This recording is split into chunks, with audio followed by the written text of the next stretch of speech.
Welcome to Prayagraj. तो आज हम आपको बताने वाले हैं कि महाकुंभ के जो ये इस महापर्व पर ये राजनीतिकरण चल रही है, इतना ज़्यादा जो हादसे हुए हैं और इस हादसे को भी लेकर के अलग अलग पार्टियों के अलग अलग बयान आ रहे हैं और अलग अलग तरीके से ऐसी ऐसी बातें कही जा रही हैं जिसका पुष्टिकरण करने के लिए कोई भी तैयार नहीं है। लिखित रूप से आप कुछ भी नहीं दे सकते हैं, तो बयानबाजी महाकुंभ के पर्व पर नहीं होनी चाहिए। आज इसी विषय पर हम यहाँ पर हमारे वरिष्ठ नेता जयचंद जी बैठे हैं, उनकी राय जानना चाहेंगे कि वो अपनी राय में ये क्या कहेंगे कि जो विपक्ष की पार्टियां या बहुत सारी राजनीतिक पार्टियां इस महाकुंभ के पर्व पर हुए इस हादसे में जो बयान कर रही हैं, राजनीतिकरण कर रही हैं, वो कहाँ तक सही है। सर, आप अपनी राय बताइए कि ये जो राजनीतिकरण हो रहा है महाकुंभ के पर्व पर, तो इसमें क्या होना चाहिए। किस इशू पर? पहले हमारा प्रश्न महाकुंभ के पर्व पर रहेगा और जो हादसा है, फिर सेकंड क्वेश्चन हमारा समाप्त होगा। सबसे बड़ी बात तो ये है कि पूरे विश्व में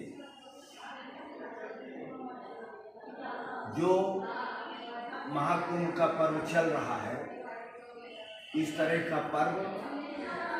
न कहीं होता है और न कहीं होगा, न भूतो न भविष्य। और ये पर्व इस तरह का पर्व है कि इस पर राजनीतिकरण नहीं होना चाहिए, लेकिन देश के अंदर तुष्टीकरण की राजनीति होने के कारण जो भी नेता दिग्भ्रमित हैं,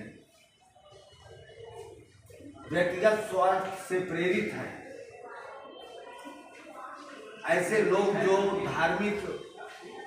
कृत्यों का महत्व नहीं जानते हैं और हिंदू परंपरा के रीति रिवाज के हिसाब से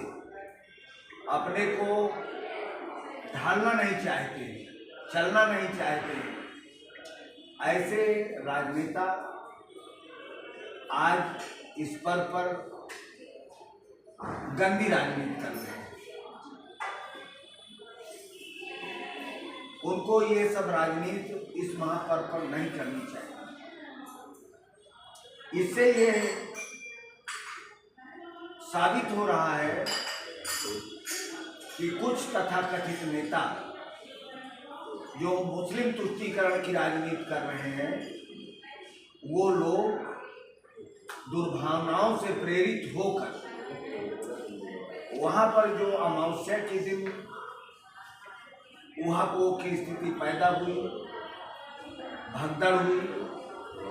उस भगदड़ में लोग मारे गए, उसके पीछे उत्प्रेरक के रूप में ये सब राजनेता, मैं ये नहीं कहना चाहता हूँ, लेकिन एक तथाकथित पार्टी के कुछ कार्यकर्ताओं ने डिस्टरबेंस पैदा करके वहाँ के हालात को बिगाड़ने की कोशिश की और उसका दुष्परिणाम ये हुआ कि उसमें बहुत से स्त्री, बहुत से पुरुष कुचले गए, खत्म हुए। इससे उस महापर्व पर बहुत बड़ा असर पड़ा और इस महापर्व के कारण आने वाले जो पर्व हैं वो भी उससे प्रभावित हो। इसलिए कि ये लोग सनातन का शब्द का अर्थ न समझ करके पूरे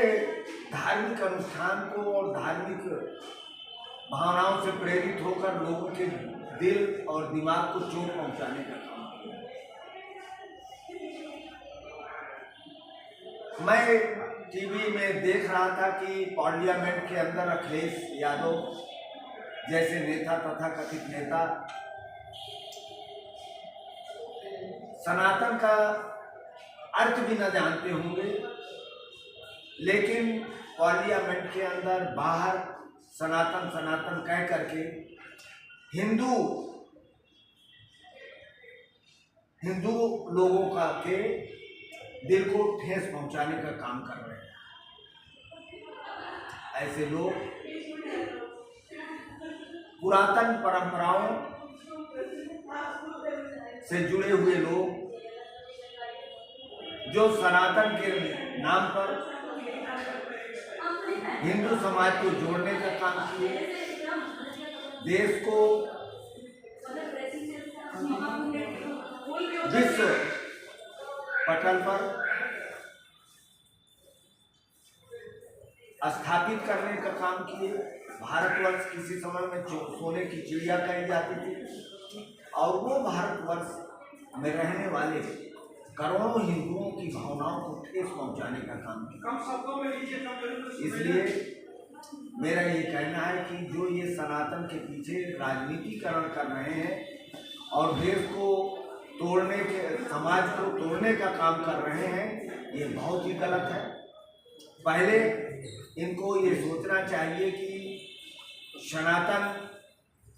के पीछे हमारे पुरातन साधु संत महात्माओं और समाज के लोगों ने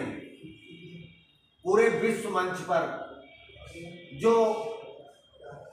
भावनाएं स्थापित की लोगों के दिल में, वो आज उन भावनाओं के पीछे करोड़ों हजारों अरबों लोगों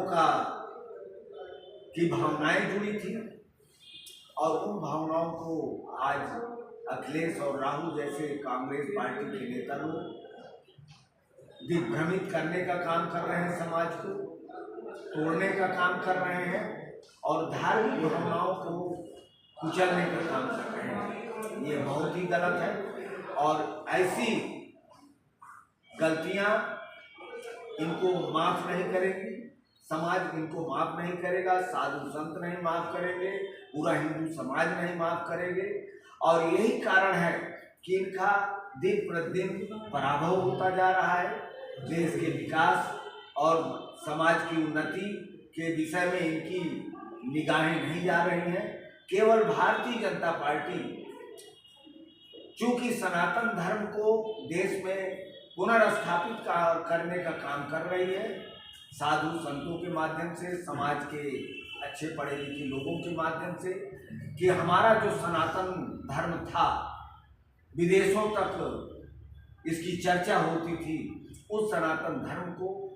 की उपेक्षा जो ये लोग कर रहे हैं और उसको पददलित करने का काम कर रहे हैं, ये अच्छा नहीं कर रहे हैं। आने वाला दिन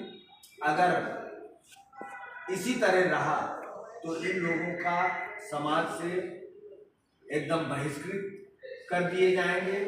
राजनीति से बहिष्कृत कर दिए जाएंगे और इनका देश और समाज में कोई अस्तित्व नहीं रहेगा, चाहे जितना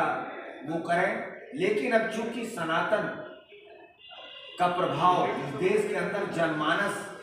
में छा चुका है, जन जन के दिलों में बैठ चुका है,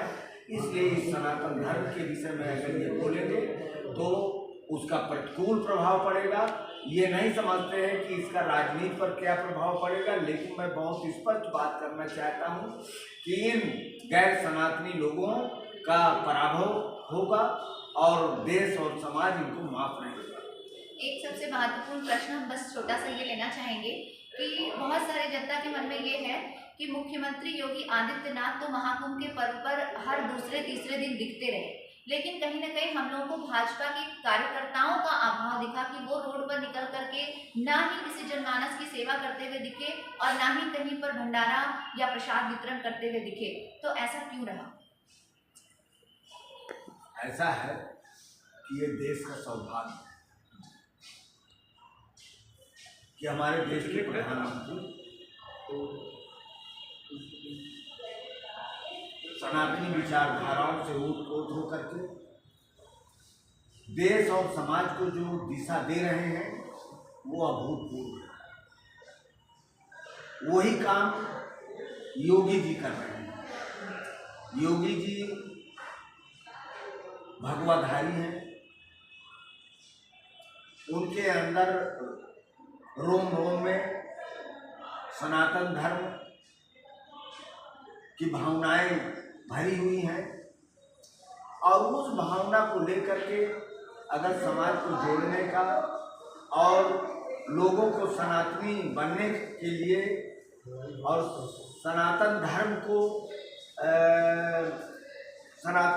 को रखने के लिए समाज में अगर पुनर्जीवित करने का काम कर रहे हैं तो कोई पाप नहीं कर सकते। मेरा प्रश्न ये था कि मुख्यमंत्री जो थे योगी आदित्यनाथ, वो तो हर दूसरे तीसरे दिन निकल वो के मैं इलेक्शन बता रहा करते हूँ हैं। इसीलिए, लेकिन कहने का मतलब ये है कि जो आपको ये पूछना चाहती हैं जी। कि जैसे कि हमने देखा कि भाजपा कई विधर्मी भी जो हमारे धर्म के नहीं है वो भी बाहर निकल कर आए और उन्होंने सेवा किया, बट उस समय में हमें भाजपा के पदाधिकारी क्यों नहीं दिखे? ऐसा है कि भाजपा के कार्यकर्ता ये नहीं बताते हैं कि हम भाजपा के कार्यकर्ता हैं। भाजपा का एक कार्यकर्ता पूरा मेला में लगा हृदय से लगा रहा, समाज के लोगों को जो बाहर से आ रहे थे उनके दुख दर्द में बराबर का भागीदार रहा, उनके खाने पीने की व्यवस्था, रहने की व्यवस्था, तमाम सारी सुविधाएं जो मिलनी चाहिए उसके लिए वो अथक प्रयास करता रहा। और हमारी सरकार योगी जी ने जो कर दिया और दिव्य और भव्य कुंभ का स्वरूप जो दिखाई पड़ा है, न भूतो न भविष्य को, और ये काम योगी जी को भगवान करे बहुत ऊंचे स्तर तक पहुंचावे। और इन्होंने जो सनातन का बिगुल बजाया है, यही सनातन का बिगुल बजाते रहेंगे तो देश और समाज इनको एक वक्त आएगा कि इनकी पूजा करेंगे। इसलिए कि राम जी भी मानव थे, लेकिन उन्होंने कुछ ऐसे कृत्य किया जिससे आज उनकी पूजा हो रही है, समाज उनकी पूजा कर रहा है। अयोध्या में राम मंदिर का निर्माण करना न किसी सरकार के बस में था और न ये तुष्टीकरण की राजनीति करने वाले राजनेताओं के बस का था। कांग्रेस के झंडे के नीचे आज़ादी की लड़ाई जरूर लड़ी जाएगी, लेकिन जब देश स्वतंत्र हुआ तो महात्मा गांधी ने ये बात कही थी कि ये कांग्रेस पार्टी खत्म हो जानी चाहिए और एक नई पार्टी अपना बना करके राजनीति करनी, क्योंकि इस झंडे के नीचे देश को आज़ादी की लड़ाई लड़ी गई थी, न कि अपने इसको राजनीति का अखाड़ा बनाने के लिए किया जा रहा है। लेकिन इनकी बात नहीं माने और उस कांग्रेस के नाम पर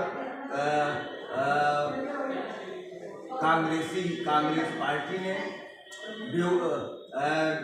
जनता को बेवकूफ़ बनाने का काम किया, महंगाई बढ़ाने का काम किया, बेरोजगारी बढ़ाने का काम किया और देश में विकास अवरुद्ध करने का काम किया। आज मोदी उन्हीं कार्यों को आगे बढ़ा रहे हैं, देश और समाज का नाम ऊंचा कर रहे हैं विदेशों में, और आर्थिक तंगी के जो शिकार थे आज वो फल फूल रहे हैं, खा पी रहे हैं। तो ये इनको सबको अच्छा नहीं लग रहा है। नौजवानों की बेरोजगारी और सब तमाम समस्याओं पर ध्यान दिया जा रहा है विकास से संबंधित, इसलिए ये लोग बौखलाए हुए हैं और इनको कोई रास्ता नहीं मिल रहा है, इसलिए ये सनातन के आड़ में गंदी राजनीति कर रहे हैं। तो अभी आपने देखा कि वरिष्ठ नेता जयचंद जी ने बताया कि अगर इसी प्रकार से विपक्ष पार्टी अपने जो भी आलोचना कर रही है या जो भी उनके शब्द हैं उसको अगर लगाम नहीं लगाएंगे, उसको बोलने पे सावधानी नहीं बरतेंगे तो बहुत जल्दी इनको समाज से भी निष्क्रिय कर दिया जाएगा और उसके साथ साथ ये अपने पार्टी से भी निष्क्रिय हो जाएंगे, राजनीतिक क्षेत्र से भी निष्क्रिय हो सकते हैं, इनको निष्कासित किया जा सकता है। तो इसलिए कुछ भी बोलने से पहले उस पर 10 बार सोच लें, विचार लें और तभी बोले जब आप उसका लिखित प्रमाण दे सकें। मैं